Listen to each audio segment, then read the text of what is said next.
Hello everyone, welcome back to Catalyst YouTube channel. और आज हम एक नए टॉपिक पे बात करने वाले हैं, body organs and their hormone secretion. हमारी बॉडी में कई सारे ऐसे ऑर्गन होते हैं जो कि हार्मोन सेक्रीट करते हैं और हमें उनके बारे में पता नहीं होता है ना। तो पहला है प्लेसेंटा। प्लेसेंटा दो हार्मोन सेक्रीट करता है, ह्यूमन कोरियोनिक गोनेडोट्रोपिन हार्मोन और ह्यूमन सोमैटोमेमोट्रोपिन हार्मोन। किडनी तीन हार्मोन सेक्रेट करती है, रेनिन, 125 डाईहाइड्रोक्सी कोलकैल्सिफेरॉल और इरिथ्रोपोएटिन। हार्ट एक हार्मोन सेक्रेट करता है, atrial natriuretic peptide. Stomach gastrin release करता है। स्मॉल इंटेस्टाइन सेक्रेटिन और कोलसिस्टोकाइनिन प्रोड्यूस करते हैं। सेक्रेटिन पहला हार्मोन था जो कि बेलिस और स्टर्लिंग ने डिस्कवर किया था। एडिपोसाइट लेप्टिन प्रोड्यूस करते हैं। तो एक एक करके हम इन हार्मोन्स के फंक्शन के बारे में जान लेते हैं। प्लेसेंटा प्लेसेंटा हमें पता है कि ड्यूरिंग द प्रेगनेंसी मदर और चाइल्ड के बीच में जो कनेक्शन होता है वो प्लेसेंटा के थ्रू ही होता है। तो इसका मतलब क्या है कि ये जो दोनों हार्मोन हैं हमको during the time of pregnancy ही देखने को मिलेंगे। HCG क्या करता है, इसका रोल क्या है? It helps in the growth of corpus luteum and release of estrogen and progesterone by corpus luteum. Human somatomammotropin hormone क्या करता है? It helps in the development of fetal tissues. अब अगर किडनी की बात करें तो किडनी तीन एंजाइम सेक्रेट करती है। रेनिन का क्या फंक्शन होता है? रेनिन एक एंजाइम के तरीके एक्ट करता है। ये क्या करता है कि जो एंजियोटेंसिनोजेन है वो एंजियोटेंसिन में जब कन्वर्ट होता है तो वहां पे रेनिन जो होता है वो एज अ एंजाइम वर्क करता है। 125 डाईहाइड्रोक्सी कोलकैल्सिफेरॉल जो है इसको हम एक और नाम से जानते हैं जिसको बोलते हैं विटामिन D3।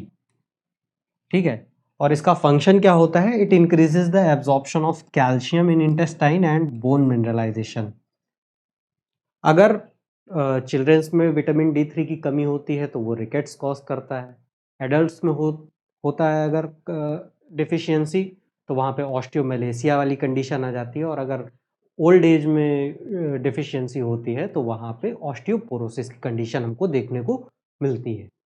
इरिथ्रोपोइटिन की अगर हम बात करें तो ये RBC प्रोडक्शन में हेल्प करता है, या फिर इसको यहाँ पे ये भी लिखा हुआ हो सकता है कि इरिथ्रोसाइट्स प्रोडक्शन।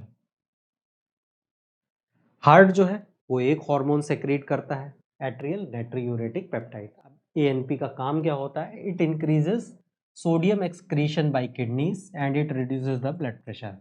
ये ब्लड प्रेशर को रिड्यूस करने में हेल्प करता है। हमने वेसोप्रेसिन पढ़ा था। वेसोप्रेसिन जो था वो ब्लड प्रेशर को बढ़ा रहा था और यहाँ पे जो ANP है वो ब्लड प्रेशर को रिड्यूस करने का काम कर रहा है। स्टमक जो है वो गैस्ट्रिन हार्मोन सेक्रीट करता है। अब गैस्ट्रिन आगे क्या करता है? It stimulates the HCl secretion by parietal cells. Parietal cells present होती हैं स्टमक में और वो HCl सेक्रीट करती हैं, और उन पैराइटल सेल्स को स्टिमुलेट कौन करता है? गैस्ट्रिन स्टिमुलेट करता है। अब अगर स्मॉल इंटेस्टाइन की बात करी जाए तो स्मॉल इंटेस्टाइन में दो हार्मोन्स हैं, पहला है सेक्रेटिन, दूसरा है कोलसिस्टोकाइनिन। सेक्रेटिन क्या करता है? It stimulates pancreatic acinar cells to release bicarbonate and water. और कोलसिस्टोकाइनिन, इसको शॉर्ट में CCK भी कहीं पे लिखा हुआ होता है, और ये क्या करता है? It stimulates gall bladder contraction and release of pancreatic enzymes. क्या होता है कि जब हमारे ड्यूडेनम में फैटी फूड एंटर करता है तो गॉल ब्लैडर को CCK एक सिग्नल भेजता है कि कॉन्ट्रैक्शन के लिए, और जब गॉल ब्लैडर का कॉन्ट्रैक्शन होता है तो पैनक्रियाटिक एंजाइम्स जो होते हैं वो रिलीज होते हैं। हमें पता है कि गॉल ब्लैडर जो होता है वो पैनक्रियाटिक एंजाइम्स को स्टोर करने का काम करता है।